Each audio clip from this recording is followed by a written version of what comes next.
कार्तिक मास की कथा। एक नगर में एक ब्राह्मण और ब्राह्मणी रहते थे। वे रोजाना 7 कोस दूर गंगा यमुना स्नान करने जाते थे।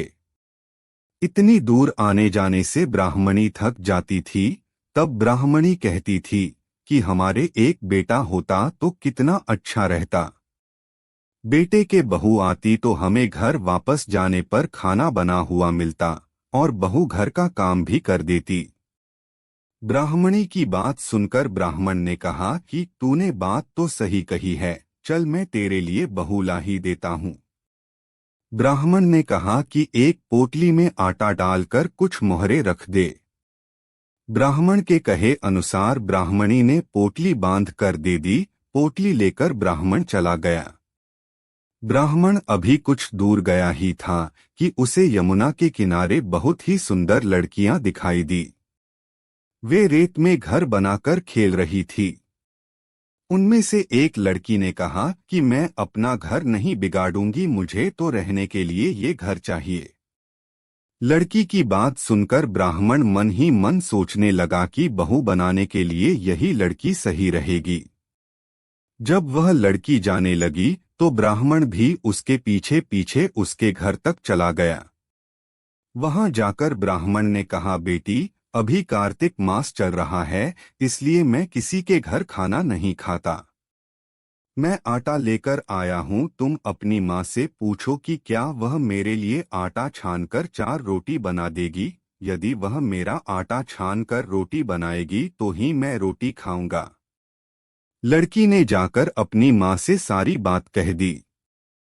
माँ ने कहा, ठीक है, जाकर बाबा से कह दे कि वह अपना आटा दे दे, मैं रोटी बना दूंगी।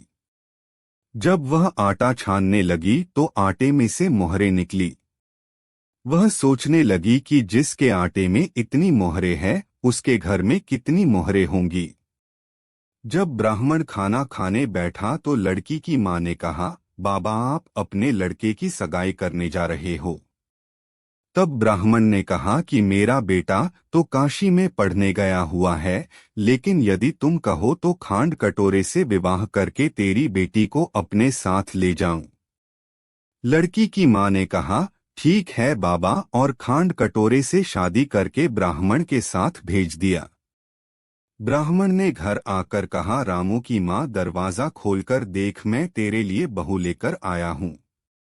ब्राह्मणी बोली, दुनिया ताने मारती थी, अब आप भी मारने लगे। हमारे तो 7 जन्म तक कोई बेटा बेटी नहीं है, तो बहू कहाँ से आएगी।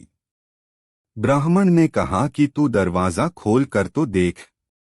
जब ब्राह्मणी ने दरवाजा खोला तो सामने बहू को खड़ी देखा। उसने बहू का स्वागत किया और आदर सत्कार से अंदर ले गई।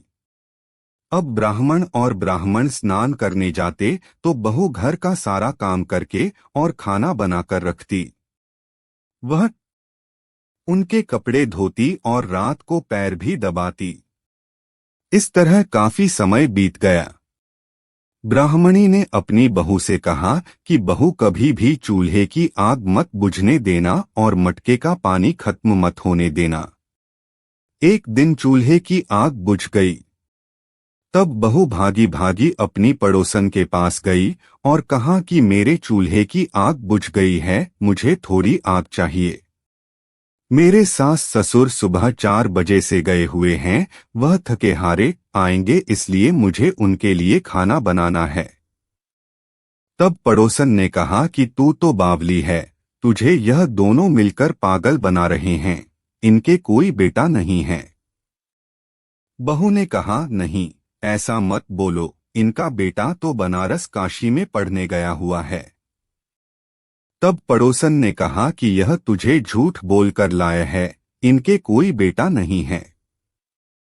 अब बहू पड़ोसन की बातों में आ गई और कहने लगी कि अब आप ही बताओ मैं क्या करूं।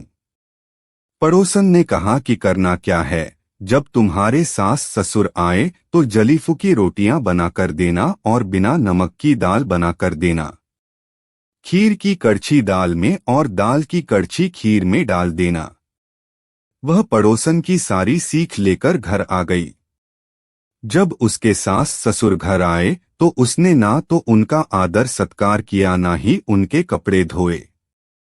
जब उसने सास ससुर को खाना दिया तो सास बोली, बहू आज यह रोटियां जली फुकी क्यों है और दाल भी अलुनी है।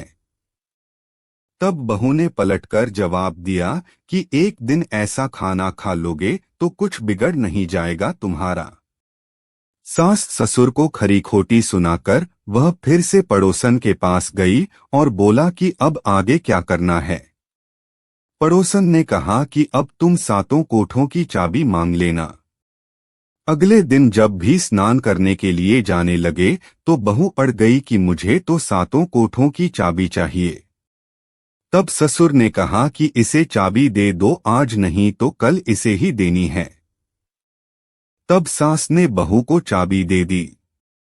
सास ससुर के जाने के बाद जब बहू ने दरवाजे खोले तो देखा कि किसी में अन्न भरा है, किसी में धन भरा है और किसी कोठे में बर्तन पड़े हैं।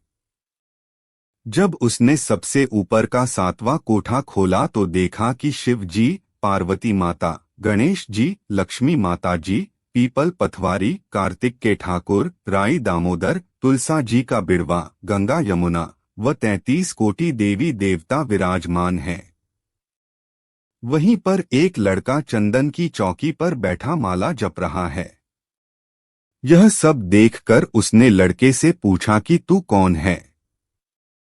तब लड़का बोला कि मैं तेरा पति हूँ, अभी दरवाजा बंद कर दे, जब मेरे माता पिता आएंगे तब दरवाजा खोलना। यह सब देखकर बहू बहुत खुश हुई और 16 श्रृंगार कर सुंदर वस्त्र पहनकर अपने सास ससुर का इंतजार करने लगी। उसने अपने सास ससुर के लिए अच्छे अच्छे पकवान बनाए। जब उसके साथ ससुर घर पर आए तो उसने उनका आदर सत्कार किया और प्रेम पूर्वक खाना खिलाया और पैर पैर दबाने लगी। पैर दबाते दबाते बहू ने कहा कि माँ, आप इतनी दूर गंगा यमुना स्नान करने के लिए जाती हो तो आप थक जाती हो, इसलिए आप घर पर ही स्नान क्यों नहीं करती हो। यह सुन सास कहने लगी कि बेटी, गंगा यमुना घर पर तो नहीं बहती है। तब उसने कहा, हाँ माँ जी बहती है, चलो मैं आपको दिखाती हूँ। जब बहू ने सातवां कोठा खोल कर दिखाया तो उसमें शिव जी, पार्वती जी, गणेश जी, लक्ष्मी जी, पीपल पथवारी, कार्तिक के ठाकुर, राई दामोदर, तुलसा जी का बिड़वा, गंगा यमुना बह रही है और 33 कोटि देवी देवता विराजमान हैं। वही चौकी पर बैठा एक लड़का माला जप रहा है। माँ ने कहा कि बेटा तू कौन है। लड़का बोला, माँ मैं तेरा बेटा हूँ। तब ब्राह्मणी ने पूछा कि तू कहाँ से आया है। लड़के ने जवाब दिया कि मुझे कार्तिक देवता ने भेजा है। बुढ़िया ने कहा कि बेटा, यह दुनिया कैसे मानेगी कि तू मेरा बेटा है। बुढ़िया ने कुछ विद्वान पंडितों से मदद मांगी। पंडितों ने कहा कि इस पार बहू बेटा खड़ा हो जाए और उस पार बुढ़िया खड़ी हो जाए।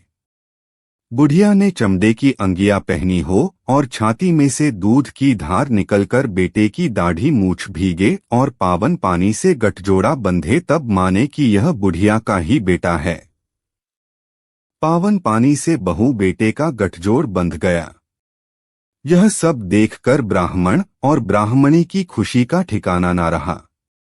हे कार्तिक के ठाकुर, जैसे ब्राह्मण ब्राह्मणी को बहू बेटा दिया वैसे सबको देना। कार्तिक मास की कथा कहने, सुनने और हुंकारा भरने वाले सब पर कृपा करना। धन्यवाद दोस्तों, कहानी को पूरा देखने के लिए।